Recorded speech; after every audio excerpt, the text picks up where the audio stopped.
نحمده ونصلي على رسوله الكريم أما بعد فأعوذ بالله من الشيطان الرجيم بسم الله الرحمن الرحيم ومن الذين قالوا إنا نصارى أخذنا ميثاقهم فنسوا حظا مما ذكروا به فأغرينا بينهم العداوة والبغضاء إلى يوم القيامة وسوف ينبئهم الله بما كانوا يصنعون ومن الذين قالوا إنا نصارى، اور ان لوگوں میں سے جنہوں نے کہا بے شک ہم نصارہ ہیں، اخذنا میثاقہم، ہم نے ان سے بھی پختہ وعدہ لیا، فنسوا حظا مما ذکروا بہ، پس وہ بھی بھول گئے حصہ اس سے جو نصیحت کیے گئے، فأغرينا بينهم العداوة والبغضاء إلى يوم القيامة، پس ہم نے ڈال دی ان کے درمیان دشمنی اور بغض قیامت کے دن تک، وسوف ينبئهم الله بما كانوا يصنعون، اور ان قریب خبر دے گا ان کو اللہ تعالیٰ ان اعمال کے ساتھ جو وہ کرتے تھے۔ سبحان ربک رب العزت عما یصفون وسلام علی المرسلین والحمد للہ رب العالمین۔ اللہم صل علی محمد وعلی آل محمد کما صلیت علی ابراہیم وعلی آل ابراہیم انک حمید مجید۔ اللہم بارک علی محمد وعلی آل محمد کما بارکت علی ابراہیم وعلی آل ابراہیم انک حمید مجید۔ معزز سامعین، سورۃ المائدہ کا تیسرا رکوع آیت نمبر 14 آپ کے سامنے تلاوت کی ہے۔ اللہ رب العزت اس کے مطابق صحیح بیان کی توفیق عطا فرمائے اور ہمیں قرآن و سنت پر عمل کرنے کی توفیق عطا فرمائے۔ گزشتہ سبق میں آپ حضرات نے سنا کہ یہود کا معاہدہ توڑنے کا بیان تھا۔ اللہ تعالیٰ نے فرمایا کہ ہم نے بنی اسرائیل سے پختہ وعدہ لیا، اور اللہ تعالیٰ نے ان سے فرمایا کہ میں تمہارے ساتھ ہوں، اگر تم نماز قائم کرو، زکوٰۃ دو، میرے رسولوں پر ایمان لاؤ، ان کی مدد اور نصرت کرو، اور راہ الہی میں قرض حسنہ دو، تو تمہاری برائیاں تم سے دور کر کے تمہیں جنت میں داخل کروں گا۔ لیکن انہوں نے وعدے کو توڑا تو اللہ نے ان پر لعنت کی اور ان کے دلوں کو سخت کر دیا۔ اتنے دل سخت ہوئے کہ وہ کلام الہی کو بھی تبدیل کرتے، اور خیانت ان کا مزاج بن گئی۔ آج کے سبق میں دوسرا گروہ نصارہ کا یعنی عیسائیوں کا، ان کی عہدشکنی کا بیان ہے۔ فرمایا جیسے یہود نے وعدہ توڑا اور وعدے کو بھولے اور ان پر اللہ تعالیٰ کا عذاب اور اللہ کی سزا مسلط ہوئی، ایسے ہی نصارہ نے بھی وعدے کو توڑا اور وعدے کو بھولے، ان پر بھی اللہ کا عذاب آیا۔ اور ان پر اللہ کا عذاب یہ آیا کہ ان کو اللہ تعالیٰ نے آپس میں لڑایا، عداوت، دشمنی اور بغض پیدا ہو گیا ان میں۔ معلوم ہوا جب لوگ آپس میں لڑتے ہیں تو یہ اللہ کا عذاب ہوتا ہے، اللہ تعالیٰ کی ناراضگی کا ذریعہ ہوتا ہے۔ اللہ تعالیٰ اس سے ہماری حفاظت فرمائے۔ آمین۔ فرمایا وَمِنَ الَّذِينَ قَالُوا إِنَّا نَصَارَى، اسی طرح وہ لوگ جنہوں نے کہا ہم عیسائی ہیں، جنہوں نے کہا ہم نصارہ ہیں، اخذنا میثاقہم، ان سے بھی ہم نے پختہ وعدہ لیا، فنسوا حظا مما ذکروا بہ، وہ بھی بھول گئے اس حصے کو جو نصیحت کیے گئے، جو وعدہ اللہ سے کیا تھا اس کو بھول گئے اور اپنی خواہشات کے پیچھے لگ گئے، اور جو جی میں آیا وہ کرنے لگے، تو سزا پھر کیا ہوئی؟ فَأَغْرَيْنَا بَيْنَهُمُ الْعَدَاوَةَ وَالْبَغْضَاءَ إِلَىٰ يَوْمِ الْقِيَامَةِ، ہم نے ان کے دلوں میں عداوت اور بغض ڈال دیا، آپس میں وہ لڑے اور قیامت تک لڑتے رہیں گے۔ جنہوں نے اللہ تعالیٰ کے حکم کو توڑا، اللہ تعالیٰ ان پر مختلف طریقوں سے سزائیں مسلط کرتا ہے، اور اس سے بڑی اور کوئی سزا نہیں کہ انسان آپس میں لڑنا شروع ہو جائے اور محبتیں ختم ہو جائیں اور عداوتیں اور بغض پیدا ہو جائیں۔ رسول اللہ صلی اللہ علیہ وسلم نے اسی لیے ارشاد فرمایا کہ تم اس وقت تک جنت میں داخل نہیں ہو سکتے جب تک کہ ایمان نہ لاؤ، اور تم اس وقت تک ایمان والے نہیں ہو سکتے جب تک آپس میں محبت نہ کرو۔ کیا میں تمہیں ایسی چیز نہ بتاؤں کہ جب تم وہ کرو تو محبت کرنے لگو گے؟ افشوا السلام بینکم، سلام کو آپس میں عام کرو، آپس میں سلام کو عام کرو، محبت کے ساتھ ملو تاکہ دشمنیاں ختم ہوں، تاکہ عداوتیں ختم ہوں، تاکہ دلوں کی قدورتیں اور دلوں کا بغض ختم ہو، کیونکہ دلوں کی قدورتیں انسان کو برباد کر کے رکھ دیتی ہیں، انسان کو ذلیل و رسوا کر کے رکھ دیتی ہیں۔ آپ نے فرمایا سلام کو عام کرو۔ رسول اللہ صلی اللہ علیہ وسلم نے ارشاد فرمایا لا تحقرن من المعروف شیئا، کسی بھی نیکی کو حقیر نہ سمجھو، تاکہ اپنے بھائی سے ملاقات کے وقت چہرے پہ جو مسکراہٹ لانا ہے نا، اس کو بھی نہ چھوڑو۔ جب بھی کسی سے ملو مسکرا کر ملو، مسکراتے چہرے کے ساتھ ملو۔ فرمایا کہ یہ بھی نیکی ہے اور اس کو مت چھوڑو اور اس کو حقیر نہ سمجھو۔ معلوم ہوا اللہ کے نبی صلی اللہ علیہ وسلم درس دے رہے ہیں کہ محبت کے ساتھ ملو، آپس میں جب ملو تو چہرے پر مسکراہٹ ہونی چاہیے۔ اسی طرح آپ صلی اللہ علیہ وسلم نے جب بھی کسی سے گفتگو فرمائی، حدیث مبارکہ میں آتا ہے کہ آپ صلی اللہ علیہ وسلم بیٹھے ہوتے، کوئی بندہ دائیں بائیں سے آ کر اگر کوئی بات کرتا نا تو ہم تو ایسے تھوڑا بہت دیکھ لیتے، ہاں جی کیا بات ہے۔ اللہ کے نبی اس طرح نہیں، آپ یوں مرتے، جی کیا بات ہے جی، اس طرح آپ پوری توجہ فرماتے تاکہ اگلا بندہ یہ نہ سمجھے کہ مجھے نظر انداز کر دیا، کہ مجھے دیکھا ہی نہیں، میری طرف دھیان نہیں کیا۔ آپ پوری مڑ کر اس کی طرف بات کرتے اور پوری اس کو توجہ دیا کرتے تھے۔ رسول اللہ صلی اللہ علیہ وسلم نے ارشاد فرمایا ہدیہ دیا کرو، آپس میں ایک دوسرے کو ہدیہ دیا کرو، تہادو تحابو، تاکہ آپس میں محبت کرو، ایک دوسرے کو ہدیہ دو تاکہ آپس میں محبت بڑھے۔ اور پھر آپ صلی اللہ علیہ وسلم نے یہ بھی ارشاد فرمایا کہ جب تم سالن بناؤ اس میں تھوڑا پانی زیادہ ڈال لو، تھوڑا ہدیہ پڑوسیوں کے گھر بھی بھیج دو، اس سے تمہاری محبت بڑھے گی۔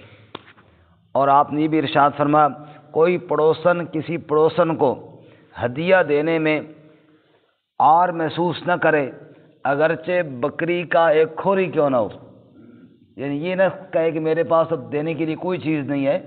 آپ نے بکری کے کھور کی مثال دے کر فرمایا یعنی تھوڑی سی چیز ہو، حقیر سی چیز ہو، وہ بھی ہدیہ کرے۔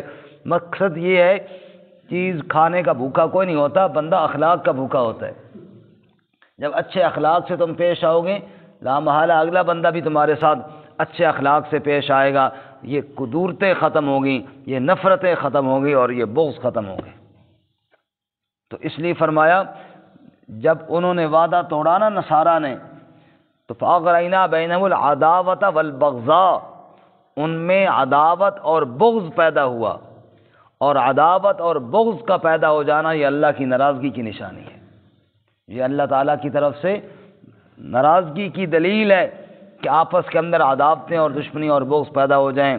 اور آج جو امت مسلمہ کا حال ہے ہم سب کے سامنے ہے، آپس کے اندر جو لڑائیاں، آپس کے اندر جو بغض، چاہے وہ دینی جماعتیں ہوں چاہے وہ سیاسی جماعتیں ہوں، کہیں خاندانوں کی وجہ سے بغض ہے، کہیں جناب سیاست کی وجہ سے بغض ہے، اور کہیں مسلک کی وجہ سے بغض ہے، اور اتنا بغض کہ جناب معمولی باتوں پر اتنی نفرتیں دوسروں کے ساتھ کہ دوسروں کو جناب مسلمان تو دور کی بات انسان سمجھنے کے لیے بھی تیار نہیں۔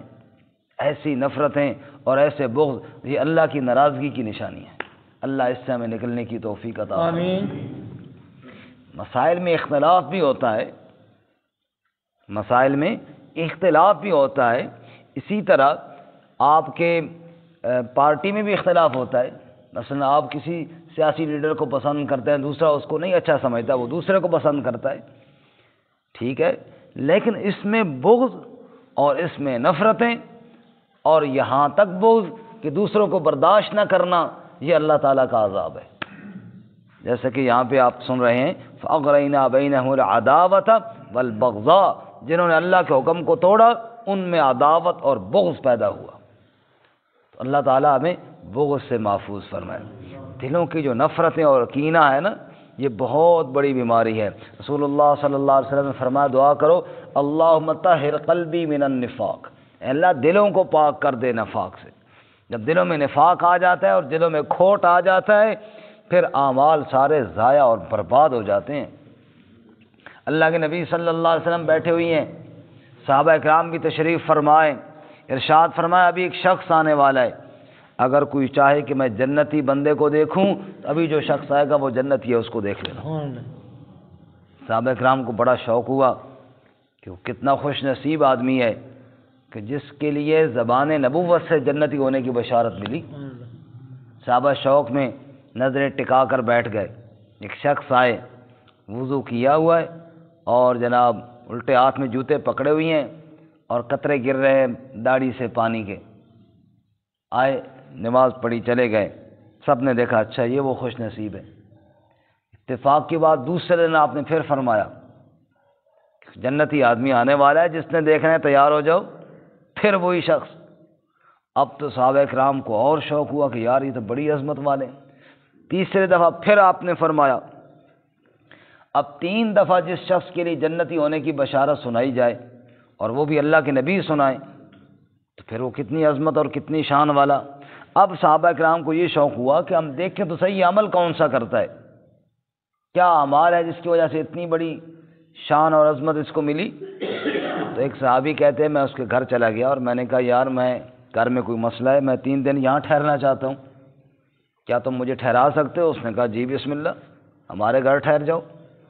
کہنے لگے میں 3 دن اس کے گھر ٹھہرا صرف یہ دیکھنے کے لیے کہ یہ عبادت کون سی کرتا ہے، عمل کون سا کرتا ہے۔ اب نماز روزہ تو سارے صحابہ کرتے تھے، بے نمازی تو ان میں کوئی بھی نہیں تھا۔ کہنے لگے وہ تو سارے ہم جو کرتے تھے وہ بھی وہی اعمال کرتا تھا، رات کو کبھی اس کی آنکھ کھلتی تو اللہ کا ذکر کرتا تھا، لیکن کوئی باقی لمبی چوڑی تہجد اور یہ وہ نوافل اور ان کا کوئی اہتمام نہیں۔ تو مجھے سمجھ نہ آئی کہ یہ کون سا عمل کرتا ہے۔ تو تیسرے دن جب میں رخصت ہونے لگا تو میں نے کہا میرے بھائی نہ میرے گھر میں کوئی مسئلہ مجبوری تھی، نہ کوئی گھر میں لڑائی تھی جو میں 3 دن آپ کے گھر ٹھہرا۔ اصل وجہ یہ تھی کہ میں تو اس لیے ٹھہرا تھا کہ آپ کے اعمال دیکھوں، کیونکہ 3 دفعہ اللہ کے نبی صلی اللہ علیہ وسلم نے آپ کے جنتی ہونے کی بشارت دی، لیکن میں 3 دن یہاں رہ کر بھی کچھ سمجھ نہ سکا۔ تو مجھے کوئی سمجھ نہیں، یہ پوچھ اس لیے رہا ہوں کہ آپ کو کوئی خاص عمل تو میں نے دیکھا نہیں ہے، اب آپ ہی بتائیں کہ آپ کون سا عمل کرتے ہیں۔ انہوں نے کہا اللہ کے بندے یہی عمل ہے جو آپ نے دیکھ لیے، کوئی لمبا چوڑا اور خاص عمل میرا کوئی نہیں ہے۔ اتنی بات ضرور ہے کہ جب سے میں نے ایمان قبول کیا ہے میں نے اپنے دل میں کسی مسلمان کا بغض نہیں رکھا ہے، دل کو صاف رکھا ہوا ہے۔ کسی مسلمان کے لیے دل میں کھوٹ، بغض، حسد، کینہ، یہ چیزیں میں نے دل میں نہیں رکھی۔ اور انہوں نے کہا سمجھ تو آ گئی نا، یہی تو مسئلہ ہے کہ آج ہمارے دلوں میں اگر دوسروں کے لیے کھوٹ اور کینہ ہو تو پھر کہاں وہ بشارتیں اور کہاں وہ فضیلتیں ہمیں حاصل ہوں۔ شیخ سعدی رحمۃ اللہ علیہ نے فرمایا شنیدم کہ مردان راہ خدا، دلے دشمناں نہ کردت تنگ، ترا کہ میسر شود این سعادت، بادوستاں خلافست تو جنگ۔ فرماتے ہیں میں نے یہ بات سنی ہے، جو اللہ کے نیک بندے ہوتے ہیں نا وہ دل میں دشمن کے بارے میں بھی کھوٹ نہیں رکھتے۔ اور تجھے یہ مقام کیسے حاصل ہو؟ تو دوستوں کو نہیں معاف کرتا، تو اپنوں کو نہیں معاف کرتا۔ تو اللہ تعالیٰ ہمیں حسد اور بغض سے محفوظ فرمائے۔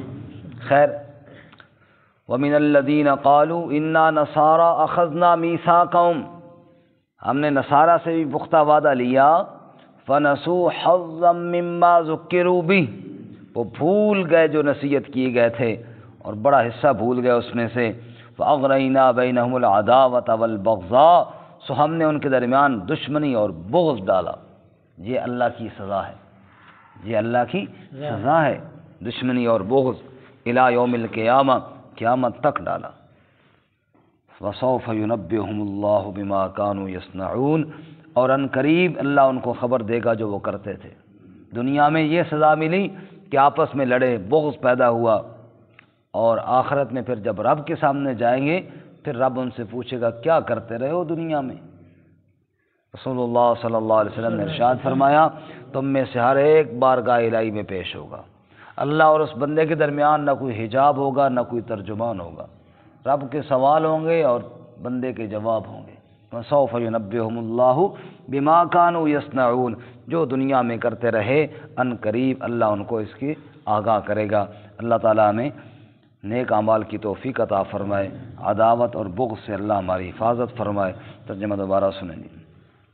وَمِنَ الَّذِينَ قَالُوا إِنَّا نَصَارَىٰ، اور ان لوگوں میں سے جنہوں نے کہا بے شک ہم نصارہ ہیں، اخذنا میثاقہم، ہم نے ان سے بھی پختہ وعدہ لیا، فنسوا حظا مما ذکروا بھی، پس وہ بھی بھول گئے بڑا حصہ اس میں سے جو نصیحت کی گئے اس کے ساتھ، فأغرينا بينهم العداوة والبغضاء إلى يوم القيامة، پس ہم نے ڈال دیا ان کے درمیان دشمنی اور بغض کو قیامت کے دن تک۔ وَسَوْفَ يُنَبِّئُهُمُ اللَّهُ بِمَا كَانُوا يَصْنَعُونَ، اور ان قریب خبر دے گا ان کو اللہ تعالیٰ ان اعمال کی جو وہ کرتے تھے۔ وآخر دعوانا ان الحمد للہ رب العالمین۔